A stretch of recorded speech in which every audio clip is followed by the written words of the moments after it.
હાલ સમાચાર પ્રાપ્ત થઈ રહ્યા છે। આમ આદમી પાર્ટીમાંથી રાજીનામું આપ્યા બાદ રાજુ કરપડા પ્રેસ કોન્ફરન્સ કરી રહ્યા છે। આવો સીધા જઈએ સાંભળીએ। अन्य कोई पार्टी में તમે જાહેર જીવનના વ્યક્તિ છો, अन्य कोई पार्टी में જોડાવાના છો કે કેમ? આ એક સૌથી મોટો સવાલ છે, એનો તમે ખુલાસો કરો। મારી ખુલાસા સાથે ખુલીને હું વાત કરીશ। કોઈ કુલડીમાં ગોળ ભાંગવાની વાત નથી।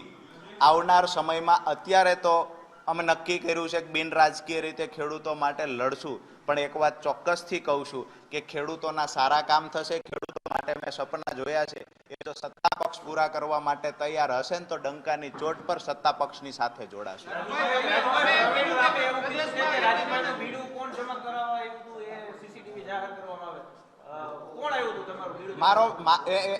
મારું બીડું જમા કરાવવા મારા કાકા આવ્યા હતા, અને મારા કાકા બીડું જમા કરાવવા આવે એનાથી જો કોઈને વાંધો હોય તો સ્વાભાવિક છે સીસીટીવી જાહેર કરીને ચેક કરી લેવું જોઈએ। બીડો જમા કોણ કરાવવા આવ્યા છે એની સિગ્નેચર પણ ત્યાં થતી હોય છે।